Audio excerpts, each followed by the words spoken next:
Eu queria voltar rapidamente à questão de vacinas para tratar do caso do brasileiro. Temos matéria sobre isso ou podemos já tratar? Não, vamos tocar. Do médico brasileiro que faleceu no Rio de Janeiro, né? Aquele médico de 28 anos, etc.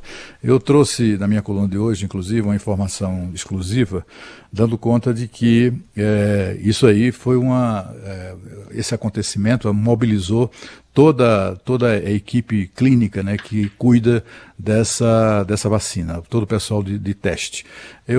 Nós temos algumas fontes nessa área e também junto a voluntários, por feliz coincidência, né? São fontes, pessoas que nos procuraram e tal, que estão entre os voluntários. E eles nos relataram que,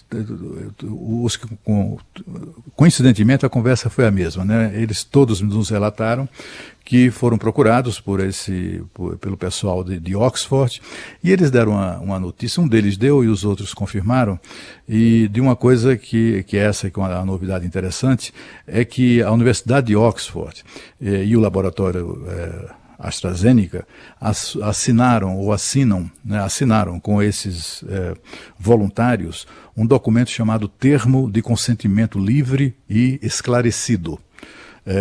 Esse é o título do documento, é um documento de 20 páginas, no qual a universidade assume o compromisso de indenizar a família do voluntário no caso de morte cientificamente comprovada decorrente da vacina.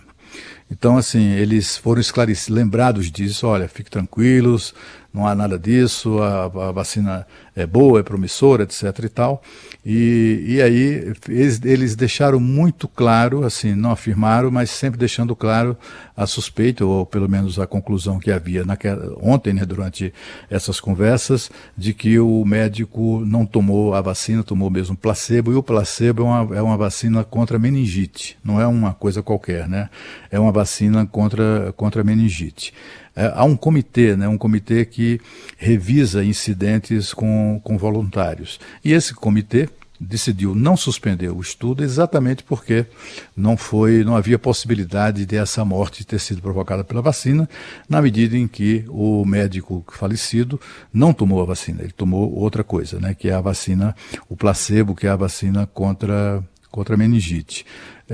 Essas pessoas, todos os voluntários com os quais a gente conversou, eles elogiam muito a atitude muito, muito cuidadosa e muito profissional desse comitê, de toda a equipe, né, da Universidade de Oxford, que está tocando esse experimento aqui no Brasil, e a expectativa é que essa vacina, uma vez comprovada a sua eficácia, a sua segurança e a sua qualidade, que são os 3 requisitos examinados pela Anvisa, no começo do ano já começa a ser aplicado no Brasil as 100 milhões de doses com as quais o governo brasileiro Oxford se comprometeu com o governo brasileiro. Ou seja, juridicamente não implica o laboratório nesse caso, então, né, Cláudio? Porque se for confirmado que ele tomou outra vacina ou placebo que seja, não está diretamente ligado à vacina em teste, né? Exatamente. Ele morreu de Covid, né? Morreu após contaminação de Covid,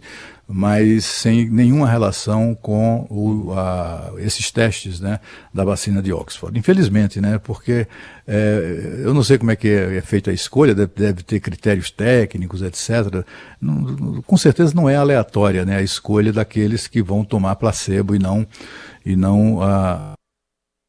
Opa, perdemos o contato. O jovem, 28 anos, tenha tomado o placebo e não tenha se protegido. Quem sabe ele, naquela primeira dose, se tivesse tomado, ele teria sido protegido, não é? Exatamente. Metade dos voluntários tomam placebo e a outra metade toma a vacina, né? A gente não tem como saber como é que seria a reação a isso, exatamente o que acontece na fase 3. Os voluntários são vacinados e são profissionais de saúde porque eles têm um risco maior de entrar em contato com a doença, e o que eles querem saber, né, o pessoal, a equipe de Oxford, o comitê independente que está acompanhando a formulação e a pesquisa com relação à vacina, o que eles querem saber é justamente como a pessoa contaminada reage depois de ter sido imunizada com essa vacina que tem chances de chegar ao mercado.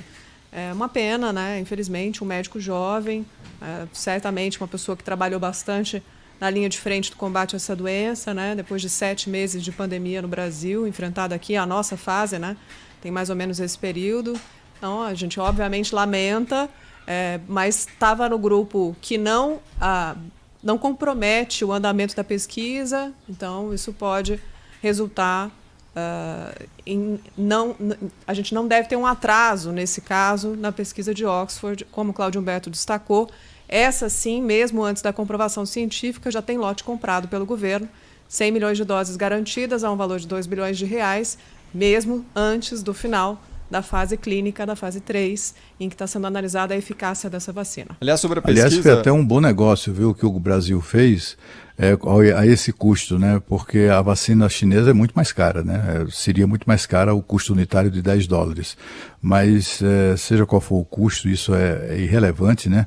Custo maior é o custo da economia, é o custo da saúde das pessoas, da vida das pessoas, e que o Brasil tem que tirar dinheiro de onde for possível. Senão, se não tem dinheiro, meu caro, imprima, mas tem que comprar as vacinas. Aliás, sobre o desenvolvimento de pesquisas e também de vacinas, hoje o presidente da Anvisa deu uma entrevista ao José Luiz da Atena aqui na Rádio Bandeirantes mais cedo, e o Antônio Barra Torres deixou claro que o trabalho da agência está livre de qualquer interferência política e voltou a afirmar que a avaliação de todas as vacinas em estudo no Brasil é técnica. Devo então dizer, até como uma tranquilização daqueles que estão nos ouvindo na Rádio Bandeirantes, que não há nenhuma influência, nunca houve nenhum pedido, nenhuma sugestão, nenhuma orientação, nada que o presidente Jair Bolsonaro tenha feito em relação às minhas atitudes aqui na Anvisa. Em momento algum, inclusive neste momento em que nós estamos vivendo. Motivo pelo qual eu tenho tido, sim, a tranquilidade de trabalhar e de votar de acordo com a minha consciência. Não estamos sofrendo aqui nenhum tipo de influência. Ele evitou previsões sobre qual vacina poderia ser colocada no mercado aí primeiro, por causa de eventuais intercorrências, como a gente teve nesse caso da Oxford, aparentemente não está ligada à vacina, justamente por isso os estudos continuam, né? E destacando também que não dá para prever qual delas vai ser, como que vai ser essa liberação, em que momento isso vai se dar. Então, com bastante cautela, a Anvisa está tratando esse caso e aparentemente com isenção. Infelizmente, a colunista, nossa colega Mônica Bergamo, trouxe agora à tarde uma informação importante. O Butantan, o diretor-geral do Instituto Butantan de Moscovas, afirmou que a Anvisa estaria retardando a autorização para a importação de matéria-prima da farmacêutica Sinovac, que possibilitará a fabricação da vacina brasileira. Então, é o contrário do que foi afirmado nessa entrevista, né? Se essa informação foi confirmada pela Anvisa, o Butantan afirma que a Anvisa estaria dificultando a importação de material para a produção da vacina. O acordo que o governo de São Paulo fechou é receber as primeiras 6 milhões de doses e o Instituto Butantan produzir as outras 40 milhões de doses. Mas, para isso, é preciso a importação do produto necessário, né, para a fabricação da vacina. Eu acho isso muito improvável. Pode ser que tenha ocorrido em razão de burocracia, por alguma razão. Não será nunca por má vontade da Anvisa, pelo amor de Deus. Pelo contrário, na Anvisa os técnicos, os funcionários, a direção estão todos tão ansiosos pela vacina como qualquer um de nós. Isso não existe. E outra coisa, como agência reguladora, a Anvisa é um órgão de Estado, não é um órgão de governo. O presidente da Anvisa não deve obediência ao Palácio Planalto, se é que a intenção foi insinuar que o governo está fazendo a Anvisa ter má vontade em relação à vacina. Muito pelo contrário, a Anvisa foi autora de algumas das mais deliciosas sacanagens contra o governo nesse período. Foi a Anvisa, por exemplo, que passou a exigir prescrição médica para remédio contra lombriga. Lembra disso? Um absurdo, mas enfim, ela fez aquilo só para dar um chega para lá no Palácio Planalto e no próprio presidente. Não há isso. A Anvisa é um órgão de Estado completamente independente do governo. Conheço bem aqui as relações das agências reguladoras, mas sobretudo da Anvisa com o Palácio Planalto. Eles não estão nem aí para os interesses ou para as conveniências do governo. É o que a gente espera, né, Cláudio Humberto? Porque só assim a gente vai ter uma análise técnica para que essa vacina, seja lá qual for, chegue logo ao mercado. Importante destacar, é só uma implicância aqui, o pessoal ficou falando de vacina chinesa nas redes sociais, né? O Brasil é o principal parceiro comercial da China, gente. Dá uma olhada aí na sua casa, porque telefone celular, travesseiro, edredom, produtos de beleza, antibióticos. A gente importa um monte de coisa da China. Então, assim, só para provocar um pouquinho a reflexão de quem está nos ouvindo, se você também não está sendo vítima de manipulação. A China investiu no Brasil, segundo o embaixador da China publicou ontem nas redes sociais. Segundo ele, foram 15 bilhões de dólares de investimento nos últimos anos da China no Brasil. Só isso já recomenda que cada brasileiro, mas sobretudo as nossas autoridades, tratem com consideração um investidor dessa natureza, né? A China é o principal comprador de produtos brasileiros, não só é o principal vendedor ou um dos principais exportadores de produtos que nós consumimos, mas a China é um dos principais compradores de produtos brasileiros, principalmente do agronegócio, proteína animal, etc.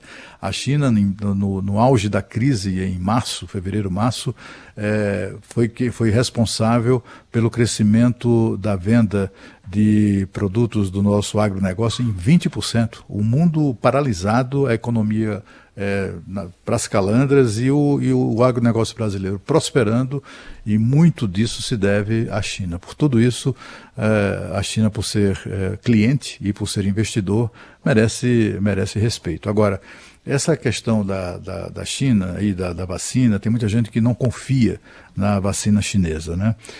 Muita gente acha continua achando, se você fizer uma pesquisa, e pesquisas já foram feitas e mostraram isso, as pessoas atribuem mesmo o vírus à China, porque começou por lá, né? Começou lá toda a confusão. E aí a gente percebe também que assim, não ajuda muito nessa credibilidade da China nessa área da Covid-19, por exemplo, os números que a China divulga sobre a Covid lá naquele país. Nós estamos falando do país mais populoso do mundo, né? E a China diz que até hoje só teve 85.715 casos. 85.715 casos, 4.634 mortes e hoje apenas 247 casos ativos. Não dá para acreditar nisso, né? Ninguém acredita nesses números e esse tipo de manipulação é que faz com que, uma manipulação evidente, se não for, pelo amor de Deus, o país mais próximo em população da China, que é a Índia, está com 7 milhões e 400 mil infectados pelo coronavírus. 7 milhões. A China quer nos fazer acreditar que tendo iniciado lá essa contaminação, lá a gente conhece bem a história, até hoje só foram registrados 85 mil casos. Tenha santa paciência.